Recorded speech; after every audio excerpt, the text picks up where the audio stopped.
All right, everybody, welcome back to the KSR YouTube channel and welcome to 2023. I know I'm a few days late, but you know, kind of got out of the swing of filming a lot. Actually, I kind of filmed a decent amount over the last little bit. I just haven't been much in an editing mood. And obviously to post YouTube videos, you have to edit YouTube videos. Yeah, so I got half the project done and just haven't finished the whole project. So I do have some more stuff that'll be coming. It's going to be backdated, obviously, but you know, appreciate all of you that have stuck around waiting for us to post more videos and all the comments that we've gotten, you know, messages checking on me in the shop and all that other stuff. But we're slamming busy, and you know, between the end of last year and then the holidays and you know, having my kids and a trip that I took to New York that you'll see in a video here pretty soon why I went up to New York. But I promise you all that will be talked about in some upcoming videos. So all right, so let's get this thing kicked off and see you on the other side of the intro.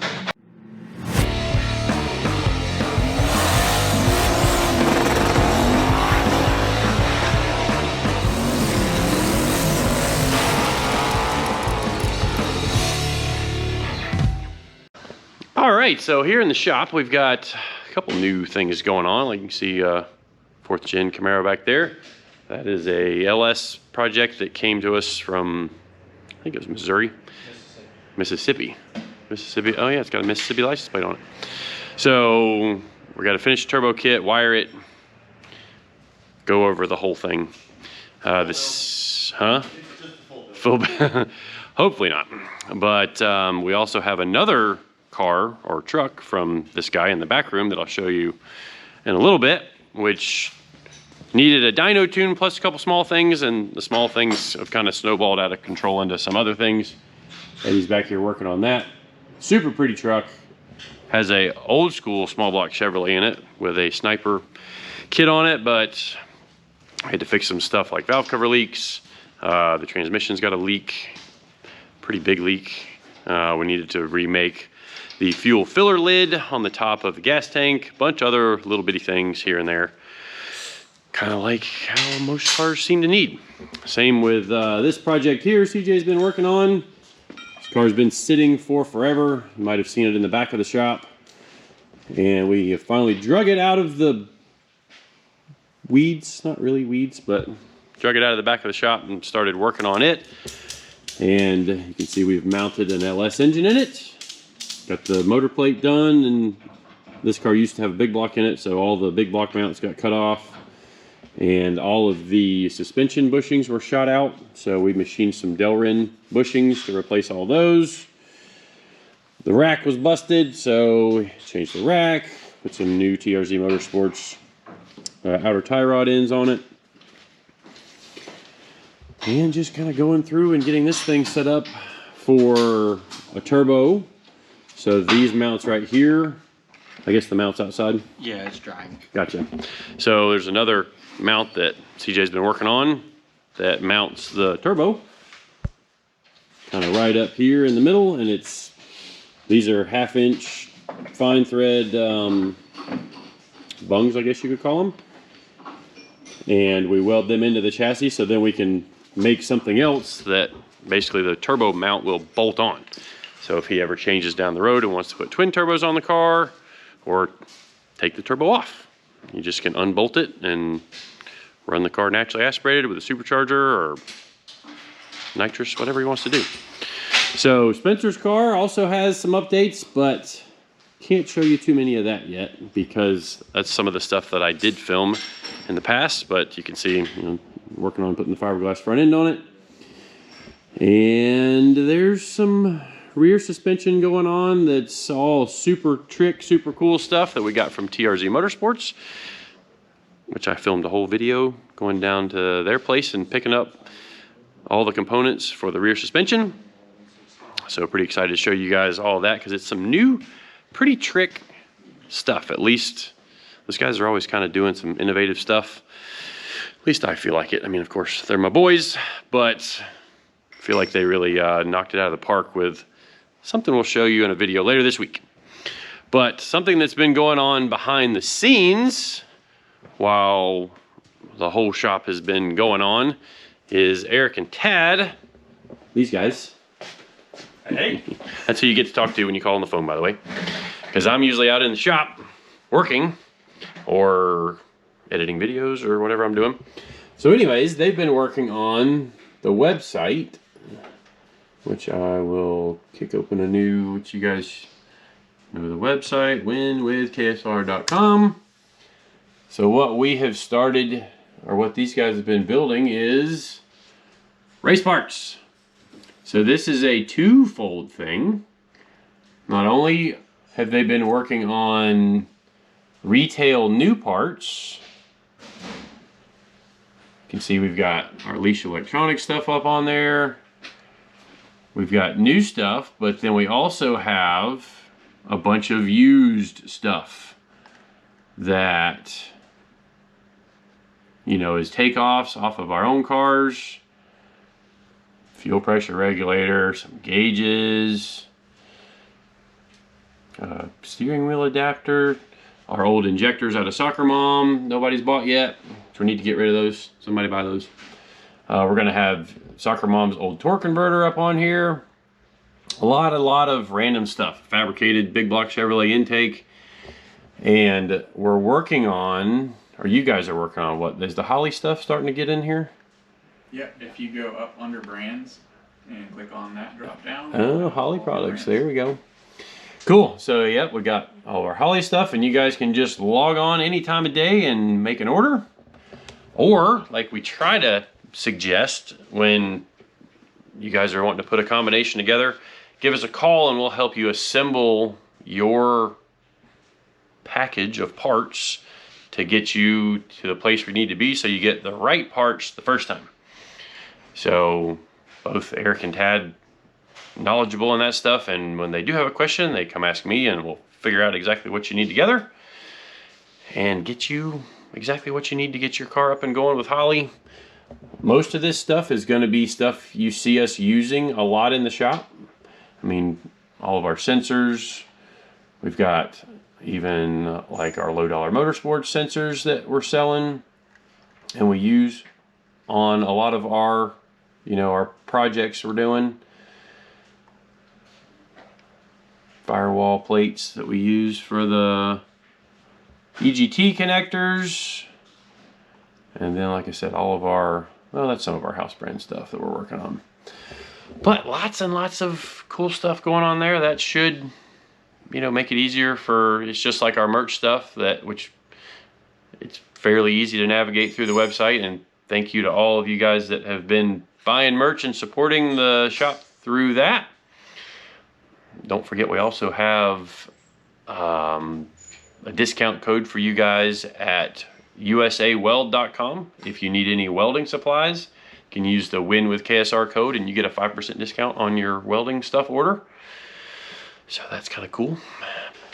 All right, so another thing that we touched on a few months ago, new toy for us, and I had to do some learning myself, and I kind of used some of my extra free time from not doing as much YouTube videos, is I'm learning some CAD programming and designing so that I can use our ArcDroid CNC, like benchtop CNC plasma cutter.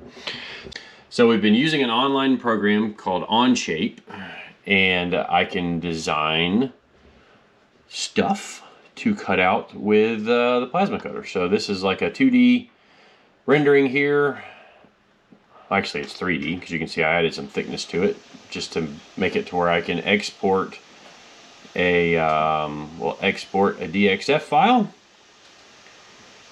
And we're gonna save it. So I know I haven't shown you much with that CNC plasma cutter thing because you guys know that I'm very specific and detail oriented, and I've been wanting and needing to learn the programming for this thing, and it just took a little bit more time. You know, maybe I'm an old dinosaur when it comes to learning some new computer stuff, but the ArcDroid does have a neat trace program, and it'll do like a really good job with the trace, but really good, I wanted that just a little bit better. So I wanted to be able to duplicate 4 of these flanges, really nice, have all the holes be perfect dimensions from each other, and I felt like I would be even better to actually design it in a program and then use the DXF file to then cut it on the CNC plasma. So let's go back there and we'll show you that process. Actually, I need to let me put the file on there and then we'll go back there and we'll show it to you. All right, so before we get to cutting Spencer's transmission crossmember flanges, another thing we're using the ArcDroid for is a repair on Grant's Miata. So you can maybe see some witness to a little bit of a wall impact that Grant had at the track. Hurt the splitter on the car. And I think, or he thinks, that he did not get all of his old brake fluid completely flushed out of the car, because the car had been sitting for 4 or 5 years with racing brake fluid in it. And the thought is that brakes weren't working properly, and like basically he made some laps out at our local racetrack called the Firm over at the Keystone Airport, and it didn't stop. And he found the only wall on the racetrack, unfortunately, because it was like the fastest straightaway leading into one of the faster corners. Touched the brakes and kind of bounced it off the fence. And it hurt the mounting plates. You can see how bent up these are. So what Eddie did was actually took this whole assembly over to the ArcDroid and did a trace on this bracket. And so we're going to make this out of a little bit thicker material. Make one for each side. We'll remake this as well. Probably beat that down and then add a support, like a thicker piece on the bottom side of it. But basically everywhere that thing mounted to the car got tweaked. And instead of taking a whole ton of time to cut and make 2 of those front plates and 2 of the rear plates and 2 of the middle plates, just trace them on the ArcDroid, plasma cut them out, and away we go. But yeah, unfortunately the Miata's got a little bit of wall damage. But, that does happen to race cars sometimes. But I'm gonna get Spencer's file plugged in here to the ArcDroid and get it set back up to plasma cut. We'll cut some flanges for Spencer's car. All right, well, we're back. Got the ArcDroid fired up. And let's put in, why is it that no matter which direction I try to stick that in to begin with, it's always the wrong direction. It's just like cell phone chargers. So we're gonna load transmission flange Spencer. All right. We want to do a lead-in cut. Let's do a lead-in cut of 60 thousandths. Cut, turn short inside and out. All right. Okay, all that looks good. There we go. So, see the little green dot?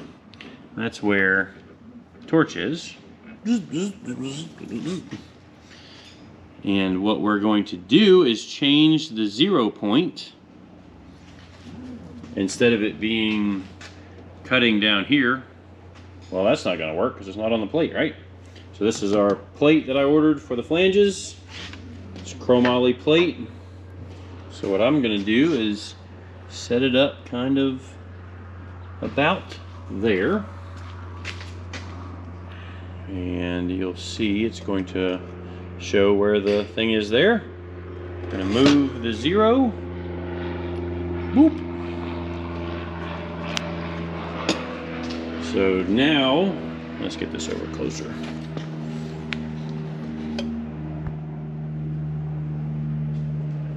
Alright, so what I'm going to do now is go to the edges of it and make sure we're still on the plate. So I can adjust the torch height, just at least for the for this part of it. It automatically does that when it starts plasma cutting. But anyways, what we're going to do is go to the edge with the piece. Yep, we're still on the plate. So now let's go to the bottom corner. Still on the plate. In fact, I maybe am leaving a little too much gap there. Obviously that's going to be, so I want to move it down, let's say a ½ inch. So I'll just move it ½ inch. We'll click the 0 again. And then we'll do the same test. Go to the edge. Yep, we're real close to the edge there. Go to the bottom edge. Real close to the edge there. Let's make sure it's square. We'll go to that edge. Okay. Everything looks good there, and we can actually, so you see the little lightning bolt right there. You turn that on, that means it's going to cut. But if we want to just go run the thing, click that, and it will do its thing. Kind of do like a mock run.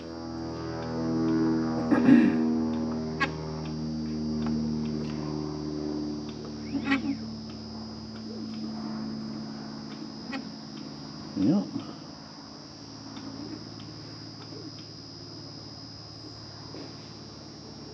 Well, that looks pretty good.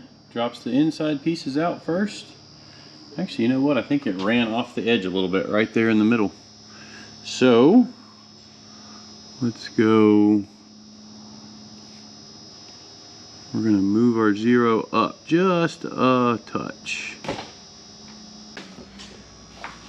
So the middle part was actually lower. All right, cool. So we're still on the edge. All right, so I actually ran a test on this material, the base material, before I used our actual plate. Hopefully, everything's going to come out all right here. So let me get the camera set up where I don't have to hold it, get an actual tripod, and then we'll run this thing. All right, I'm just going to send it with the holding all this stuff up by hand. So one thing that's great about this setup, it's not very expensive. And obviously, if you've got a bench or even a set of like sawhorses or something, you can set this thing up and have the ability to do CNC plasma cutting in your own home shop. I liked it because as you guys have seen around the rest of the KSR shop, we're a little crammed for space. So when we get done plasma cutting something, everything gets taken down. We put it under the cart here, and then that cart kind of becomes our plasma table cart, and we can still drag the plasma cutter around and use it for plasma cutting on a car or something like that. But let's go ahead and see if we can make this happen. Plasma cutter's all powered on, and we're off. That happened quick.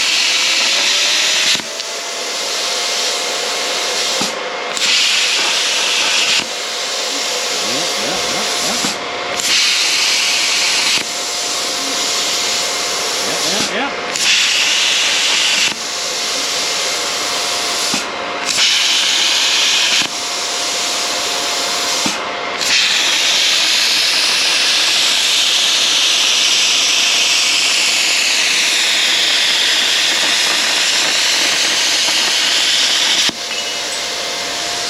Woohoo! Check that out.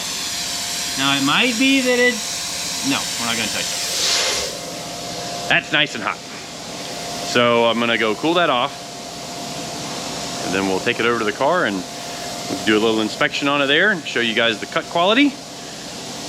And then I need to cut 3 more of them, and then we'll be able to fabricate the transmission cross member and finish that up in Spencer's Camaro. All right, well, let's see if we can show this.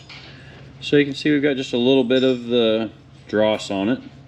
Top side actually looks really nice. And this radius that I put on the outside, show you guys kind of how I designed it. It's See, the nut's got a flange on it, and the nut goes right to the edge of the bracket. So that's kind of how I wanted that to be. Why have any excess weight when it comes to these flanges?